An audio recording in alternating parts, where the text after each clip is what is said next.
The industry analysis. You want to complete the what to do items. Do not skip anything. Read every item and do it. The first thing is to read the information from this page to page 34. You need to get a bird's eye view of what's going on and know that if you have questions, this is one of two places to come. First, read. Second, visit the websites and complete the different sections mentioned on the industry analysis thought sheet, pages 35 and 36. So if we go down here, here we go. You need to complete the items on this worksheet, and all of these websites are there to actually give you the answers. You simply have to go click and write. From there, you need to complete the industry analysis checklist and then type it. We'll get to that checklist in a moment. So after I've read this, I understand as I go along, come back and reread that particular section, I move on to my thought sheet. First, I have to discover what my industry is. So I go to this website.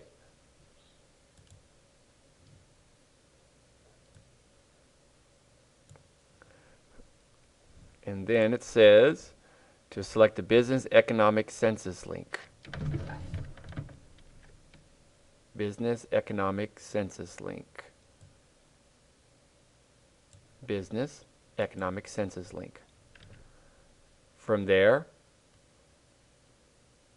and then the Industry Series link. Down here, Industry Series. Using the more links to the left,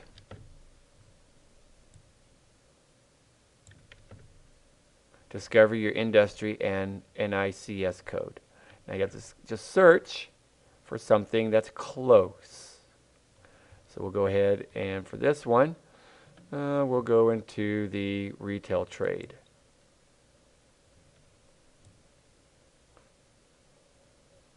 Now if you're doing a furniture store, a gasoline station, there is your number right there. Get one that's close to what yours is.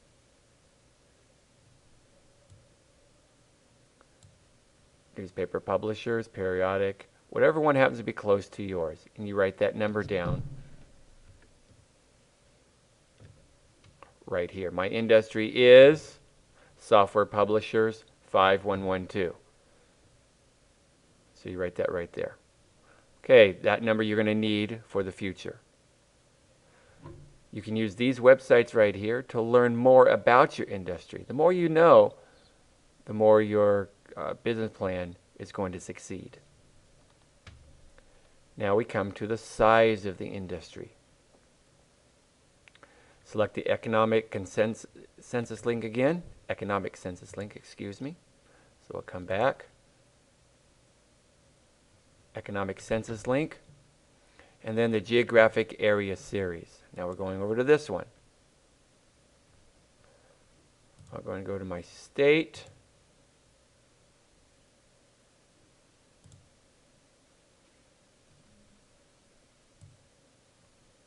Now, I need to go ahead and select the one I had right up here.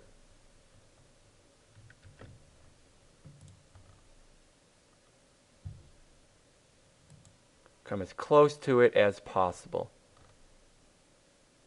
Knowing that if there's more there, well, it goes even deeper.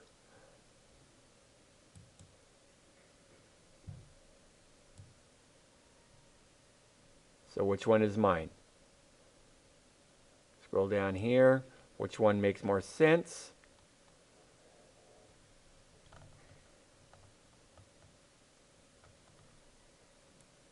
My internet service provider, telecommunication, here we go.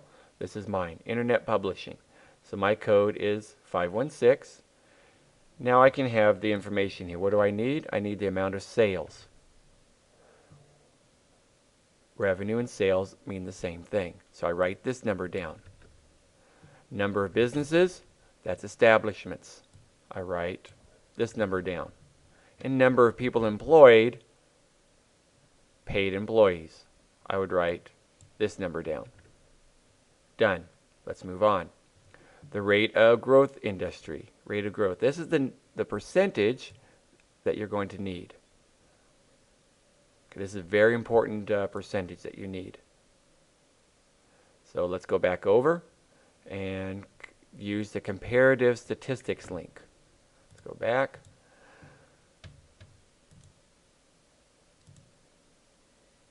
Do the comparative statistics link. There's a lot of information gathering, more so than most of your other sections. So 51.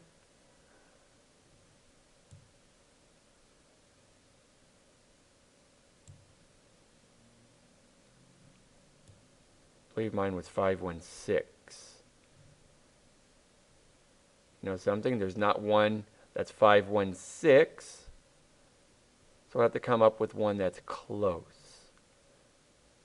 Looks like on this page, see publishing industries, probably the publishing industries.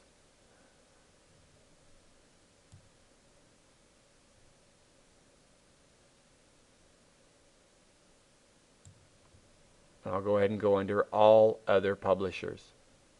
Internet publishing has not been around long enough to get into the statistics. So now that I have that, what do I need? I need the sales percentage for the rate of growth. So the sales percentage is revenue, that's sales, and the percentage change. I would write 67.9%. 67.9%. And I need that percentage, and I'm done.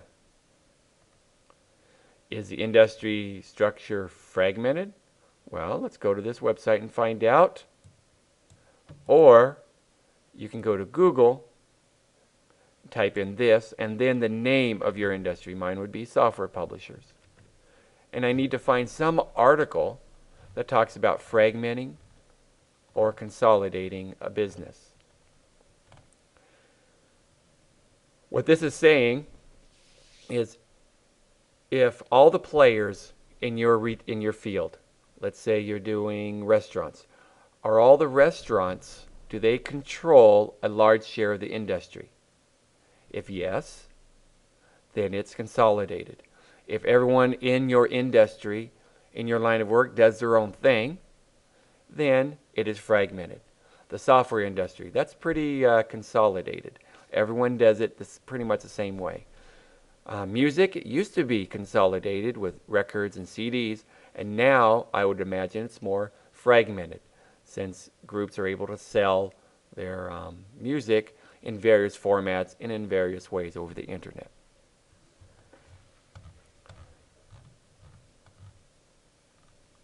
So I need to come to the internet, go to Google,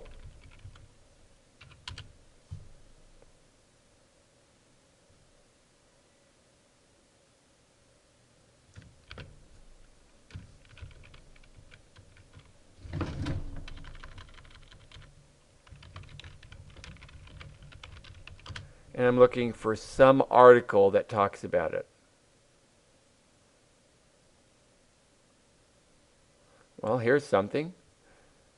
Believe the huge, highly fragmented commercial printing industry. Well, that's getting close. The information industry has an alliance structure that is more, well, let's figure that one out. Maybe I want to look in there. Book publishing appeared to be a fragmented industry.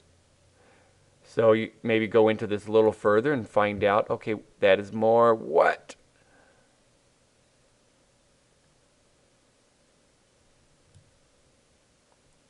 So let's do a search, Control F. That is more, find those words. I didn't find it, so it must be a bad link there. But I'd read, okay, that's not going to give me some good information. So let me go to another one here. Why are some of the leading companies in the industry being bought and consolidated under one umbrella?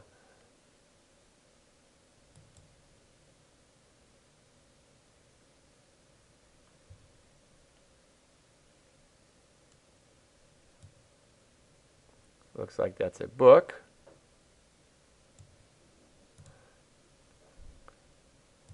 So mine, I would think, just by looking at this, leading consolidation of fragmented, I would gander that mine, the software publishing, internet publishing is fragmented because no one or no certain number of businesses have control over that. So for mine, I would put fragmented because with the internet publishing, no few businesses have control. And if yours is consolidated, just name the main businesses that control your industry. Okay, moving on. Per capita income. I need to go to quick facts. I think I have it on right here. Oh, I did. So we'll just go ahead and go to quickfacts.gov and click for my sales area.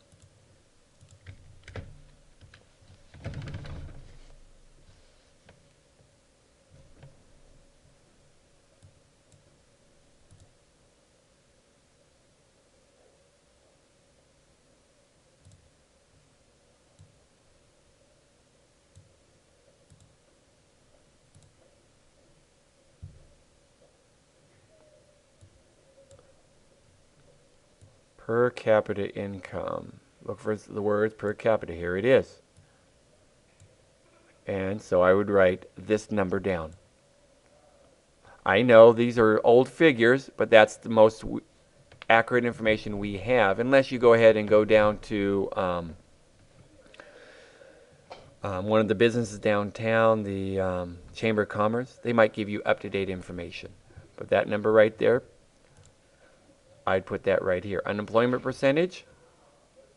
You can Google what your unemployment and then the city, or you can call the local unemployment office to find out what the unemployment rate actually is. Technological factors, political factors, and socio-cultural factors. Now, these may or may not be needed in your business plan. Go through here, read this. If your customers are affected by technology, you're creating something, and if the technology is required for your customers to use it, well then it's impacted. Your customers need a certain technology to use your product. If not, simply put, there are no technological factors required by my customers to use my product or service. Same thing with political or legal. Is there anything legally or politically the customer needs to do to protect themselves from your product? If you're doing a bounce house, who's protecting them legally if somebody gets hurt? Maybe a form has to be signed. So it does impact them in that they have to sign a form saying, if you get hurt in this bounce house, you won't sue me. Are there any socio-cultural problems? Anything with demographics, values, customs, anything that your customers are required to know or be. Maybe you're targeting a certain ethnic group or a certain age group. Okay. Now, each one of these areas I've given a sample. Now it's getting harder to actually look at the sample and write it word for word, just changing information, because this is the information in here is so personalized. Now that we've filled out the checklist, which is towards the end, right here, industry analysis. Each of the following parts are to have a heading and subheading, paragraph, explanation. All of these. Now, here's the big one. After completing the industry analysis, we gotta do some math.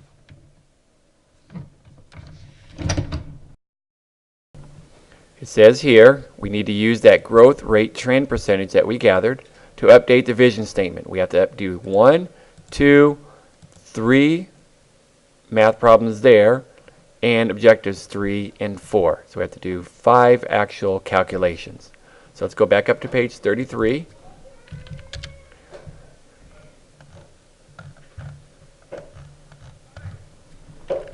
and figure this out. Here we go. Here's all that calculation that we need to do.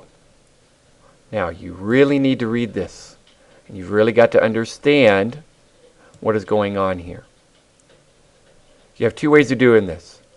Some of you like doing math calculations yourself. You're like, here I've given you the formula for you can do it manually. Now, principal amount means the beginning, your starting number. And all your starting numbers come from your customer base numbers. Now, this website right here, if we go to it, explains how each of these numbers work. What is going on with the calculation? If you're the behind-the-scenes kind of person and likes to figure those things out. If not, you can go to one of these two websites, put your information into the calculator right here, or click calculate and out pops your answer. Let's walk through an example. On my business plan, I have a customer base here. My customer base numbers, depending on which one I want to do. We'll go ahead and do the number of clients. So I have 1,000 clients as my base number, knowing my customer base is my principal amount. So I'll put 1,000. I'm going to ignore this annual addition. Years to grow, the vision statement is for 5 years. Now my interest rate, that is where I'm going to put my growth rate. Whatever I happen to have found for that percentage. I believe it was 56 something. I'm going to go ahead and put 57%. I'm going to click calculate. Now based on this 1,000, I'm going to have 9,538.9 customers. We can round it off. We can say roughly 9,500 customers if I continue the growth rate of my industry. Now I know this is dollars, and we have to think in our head. This is just a calculator. It's a tool to get us the answer we want. We didn't put in dollars, so go ahead and ignore the dollar symbol. And now 1,000 customers will equal 9,500 customers. You do that for the other ones. Okay. My gross, my first gross is 20,000. This will be actually numbers. I already have the year and the percentage. I recalculate. Oops, 2,000. I'm going to put an extra 0 there. In 5 years, my business, if it stays on track with the industry, will make $190,000. We can just keep that rounded. So what am I going to do? I'm going to go here. I'm going to go to my vision statement. And I'm going to update those figures to reflect that.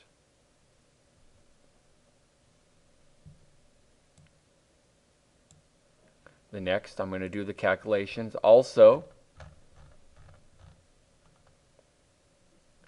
with my other one, with the, what was it, customer clients in our target market.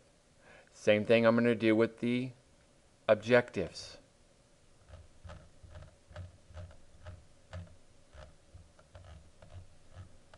If I can find the objectives, we'll go over them.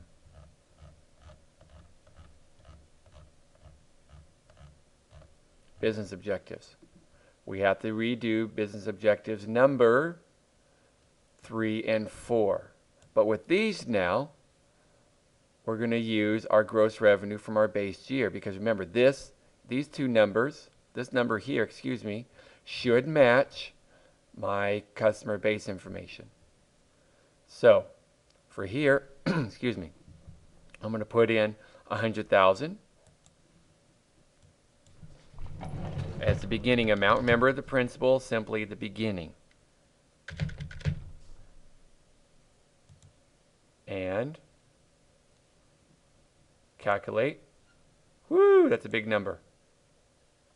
If my gross revenue stayed on track $100,000, it would make $900,000 in 5 years. That's why this number here is so important. Now, will this number guaranteed to be there every single year? You're going to get 57%? No, but it's something to work with. That's why you really need to make sure that you choose your industry name and number correctly and you find it. And then you're also your owner's draw. You do the same thing.